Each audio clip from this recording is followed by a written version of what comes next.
Hello friends. तो आज अपन करने वाले हैं थेल्स प्रमेय का, जो बहुत ही इंपॉर्टेंट प्रमेय है। ये एग्जाम में आने का 99% चांस है दोस्तों, तो इसको ध्यान से समझना। थेल्स प्रमेय या इसे बोलते हैं आधारभूत आनुपातिकता प्रमेय। ठीक है, इस प्रमेय में होता क्या है वो देखिए। ये प्रमेय कहती है कि यदि किसी त्रिभुज की एक भुजा के समांतर अन्य दो भुजाओं को भिन्न भिन्न बिंदुओं पर प्रतिच्छेद करे। डायग्राम के माध्यम से समझना दोस्तों। यदि किसी त्रिभुज की एक भुजा के समांतर, ये कोई त्रिभुज है ए बी सी, कोई त्रिभुज है, इसकी एक भुजा ले ली अपन ने, कौन सी है, बी सी। इस एक भुजा के समांतर एक समांतर रेखा खींची, इसके दोनों क्या है, समांतर रेखा है। ठीक है, समांतर अन्य दो भुजाओं के भिन्न भिन्न बिंदुओं पर प्रतिच्छेद करे। ये दोनों अलग अलग बिंदु हैं, डी और ई। इन बिंदुओं पर क्या कर रही है, ये रेखा प्रतिच्छेद कर रही है। एक रेखा खींची जाए तो ये अन्य दोनों भुजाओं को एक ही अनुपात में विभाजित करेगी। मतलब ये जो इनका डिवाइड करेगी ना, इन भुजाओं का, ए बी का, इस पूरी भुजा का डिवाइड इस पूरी भुजा के डिवाइड के समानुपाती होगा। मतलब इस भुजा का अनुपात इसके बराबर और इसका अनुपात इसके बराबर होगा। इसका मतलब अपने को इस प्रमेय में सिद्ध क्या करना है, सबसे पहले क्या सिद्ध करना है वो लिखना रहता है। तो सिद्ध क्या करना है, तो जो सिद्ध करना है अपने डायग्राम के हिसाब से वो यहाँ पर लिखना रहता है। तो वो है A D upon B D बराबर किसके, ए ई अपॉन ई सी के। ठीक है, ये अपने को क्या करना है, सिद्ध करके दिखाना है। अब सिद्ध करने के लिए क्या करेंगे अपन, इधर देखिए। इस डायग्राम में क्या करनी पड़ेगी, अपने को रचना करनी पड़ेगी। रचना क्या कि डी को सी से मिलाया,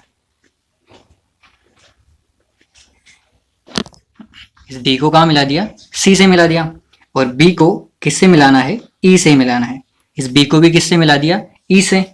और ध्यान देना, इस ए डी ई त्रिभुज में इस ई बिंदु से ए डी जो भुजा दे रखी है, इस पर क्या किया, एक लंब डाला। यहाँ से क्या किया, लंब डाला। लंब कितने डिग्री का होता है, 90 डिग्री का। इसका मतलब यहाँ से यहाँ का एंगल कितना है, 90 डिग्री का। इसी प्रकार इस ए ई भुजा पर इस डी बिंदु से एक लंब और डाला, यहाँ से यहाँ लंब डाला। तो ये सब किसमें किया अपन ने, रचना में किया है ना। इन बिंदुओं को नाम दे देंगे अपन F और यहाँ दे देंगे G। ठीक है, तो जो रचना में किया है उसे रचना में लिखेंगे। इसके बाद क्या करी अपन ने, रचना करी। अब रचना में जो किया उसे लिखेंगे यहाँ पर। ठीक है, तो जो अपन ने रचना में किया वो यहाँ पर लिख दिया। अब इसके बाद चलते हैं, प्रोसेस करते हैं इसकी, कि इसको सिद्ध कैसे करेंगे, उसको स्टार्ट करते हैं। तो यहाँ पे लिखेंगे क्या, उपपत्ति। उपपत्ति लिखना। इसके बाद किन त्रिभुजों में कर रहे हैं अपन वो लिखेंगे। तो सबसे पहले चलेंगे अपन त्रिभुज ए डी ई, ऊपर वाला त्रिभुज ले रखा है। ठीक है, इसमें ये दोनों भुजाएं आ जाएगी। जो ए डी अपॉन ए ई है, ए डी और ए ई है, ये इस त्रिभुज में आ जाएगी ना। तो ए डी ई त्रिभुज में, और कौन सा त्रिभुज लेंगे, डी बी ई, एक साइड का ना, डी बी ई, इसमें ये टी भी आ जाएगा। फिर दूसरी बार क्या करेंगे अपन, ये वाला त्रिभुज लेंगे और डी सी ई वाला लेंगे। ठीक है, तो इस बार कौन सा वाला ले रहे हैं अपन, त्रिभुज ए डी ई व त्रिभुज डी बी ई में। ठीक है, इन दोनों त्रिभुजों में अपन क्या कर रहे हैं वो देखो। अपन आए डायग्राम के ऊपर वापस, क्या किया अपन ने, कौन कौन सा त्रिभुज लिया वो देखो। यहाँ पर ये लंब डाल रखा था। ठीक है, तो ए डी ई, एक तो ये वाला त्रिभुज ए डी त्रिभुज, और एक डी बी ई, ये वाला त्रिभुज। इसका मतलब अपन ने लिया एक तो ये पूरा त्रिभुज, और एक लिया ये वाला त्रिभुज। ठीक है, तो अब आगे सोल्व करने के लिए क्या करेंगे अपन, इन त्रिभुजों का क्या निकालेंगे, क्षेत्रफल। और त्रिभुज का क्षेत्रफल क्या होता है, 1/2 इंटू आधार इंटू ऊंचाई। ये फॉर्मूला पता है ही सही। तो अपन ने कौन कौन से त्रिभुज लिए, एक तो लिया ए डी ई और डी बी ई। इस डायग्राम में ए डी त्रिभुज ए डी ई, ठीक है, और डी बी ई। इसमें देखना आधार और ऊंचाई क्या होगी। इसका ए डी ई लेंगे जब आधार क्या रखेंगे अपन, ए डी, और इस त्रिभुज की ऊंचाई क्या हो जाएगी, ये ई एफ हो जाएगी। ये ई एफ क्या हो जाएगी, ऊंचाई हो जाएगी। इसी प्रकार त्रिभुज डी बी ई, इसमें आधार क्या हो जाएगा, बी डी हो जाएगा, और इसकी ऊंचाई क्या हो जाएगी, देखो ध्यान से, इसकी ऊंचाई भी क्या रहेगी, ई एफ। ये भी तो इसकी ऊंचाई है ना, तो इस त्रिभुज का आधार क्या रहेगा, डी बी, और ऊंचाई क्या ले लेंगे अपन, ई एफ। ठीक है, तो इस फॉर्मूले में वैल्यू रखेंगे 1/2 इंटू आधार इंटू ऊंचाई वाले में। तो यहां से निकालेंगे अपन क्या, एरिया ऑफ त्रिभुज ए डी ई। त्रिभुज ए डी ई का क्षेत्रफल है ना, एरिया ऑफ त्रिभुज ए डी ई। उस फॉर्मूले में रखेंगे वैल्यू 1/2 इंटू आधार, आधार की जगह क्या रखेंगे अपन, ए डी। तो आधार क्या हो जाएगा, ए डी हो जाएगा, मल्टीप्लाई बाय ऊंचाई, ऊंचाई क्या है, ई एफ। ठीक है, तो ऊंचाई क्या रहेगी, ई एफ। इसे दे देंगे इक्वेशन नंबर 1।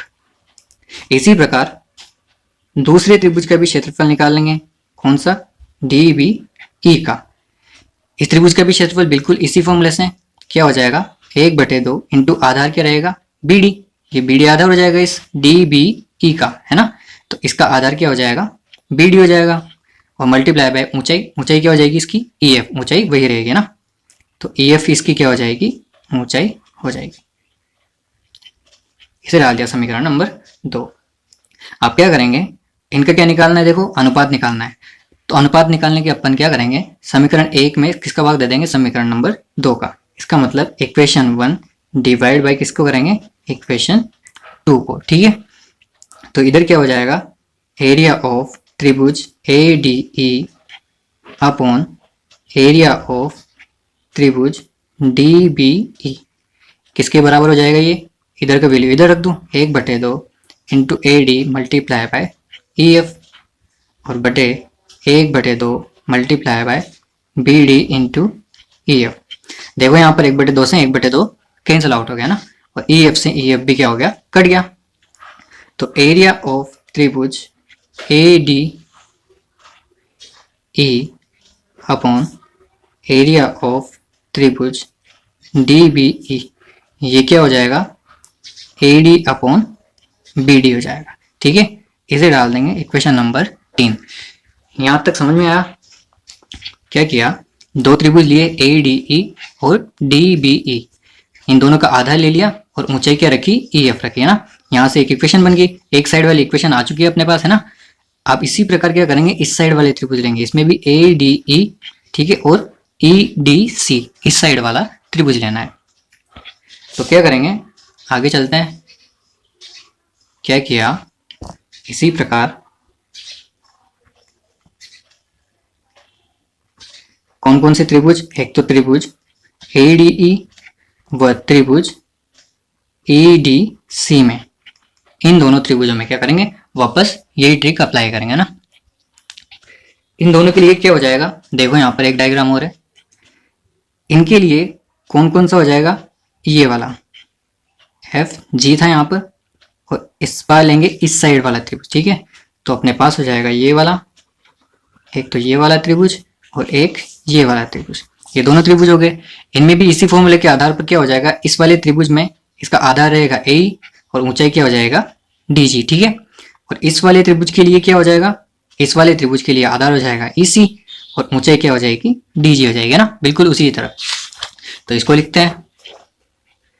तो यहां पर क्या हो जाएगा, एरिया ऑफ त्रिभुज ए डी ई बराबर क्या हो जाएगा, 1/2 इंटू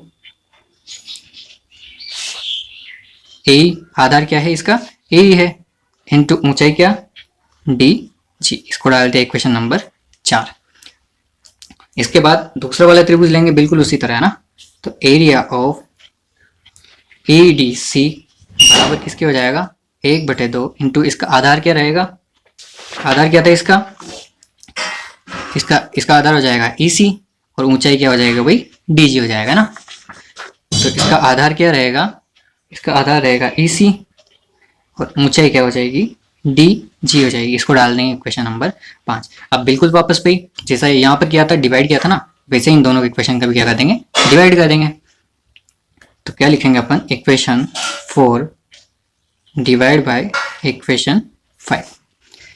यहाँ से क्या हो जाएगा, एरिया ऑफ त्रिभुज A D E upon area of त्रिभुज ए डी सी, ये क्या हो जाएगा, यहाँ भी 1/2 से 1/2 कट जाएगा और डी से डी कट जाएगा, क्या बचेगा, ए ई अपॉन ई सी, है ना, डायरेक्ट लिख रहा हूँ मैं, ए ई अपॉन ई सी। इसे डाल दिया इक्वेशन नंबर 6। अब आगे देखो दोस्तों, एक चीज बताता हूं मैं। क्वेश्चन नंबर 6 डालने के बाद क्या हो रहा है, यहां पर ध्यान से देखना। इस वाले चतुर्भुज है ये, ठीक है, DECB। इस वाले चतुर्भुज में ये दो क्या है, समांतर रेखा है, और दो समांतर रेखाओं के मध्य ही तो बन रहे हैं ना ये दोनों त्रिभुज, ये BDE और कौन सा, ये वाला त्रिभुज। ये दोनों एक ही समांतर रेखाओं के दो समांतर रेखाओं के मध्य बन रहे हैं और एक उभयनिष्ठ आधार पर बन रहे हैं। इसी आधार पर DE आधार पर ही तो ये वाला त्रिभुज बन रहा है और इस DE आधार पर ही ये वाला त्रिभुज बन रहा है। तो दो समांतर रेखाओं के मध्य बने एक उभयनिष्ठ आधार पर बने त्रिभुज क्या होते हैं, क्षेत्रफल उनका बराबर होता है, ठीक है। तो इस आधार पर क्या लिख देंगे अपन यहाँ पर कि एरिया ऑफ त्रिभुज DBE किसके बराबर होगा, एरिया ऑफ त्रिभुज ECD के। ये क्यों बराबर हुआ उसका रीजन लिखेंगे, समांतर रेखाओं के मध्य उभयनिष्ठ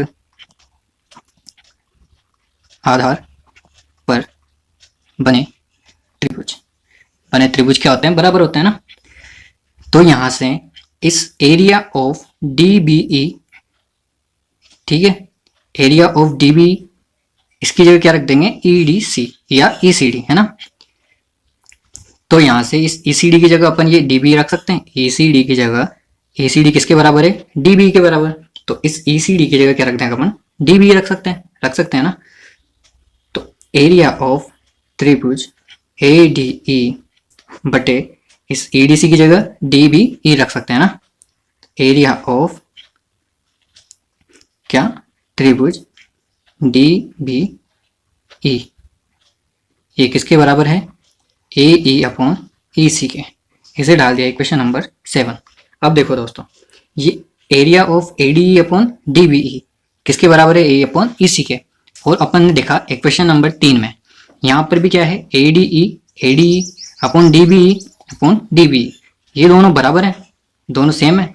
इसका मतलब इधर वाले भी क्या होंगे, बराबर होंगे। तो अपन लिख सकते हैं इनको डायरेक्ट कि इन दोनों इक्वेशन से, इक्वेशन फ्रॉम इक्वेशन 3 एंड 7, इन दोनों इक्वेशन से क्या लिख सकते हैं अपन डायरेक्ट कि AD अपॉन BD बराबर किसके होगा, AE अपॉन EC के। और यही अपने को क्या करना था, सिद्ध करना था, है ना। तो दोस्तों यहाँ पर ये प्रूव हो चुका है, आप इसे शुरू से देख सकते हो, स्क्रीनशॉट लेना चाहो तो स्क्रीनशॉट ले सकते हो, है ना।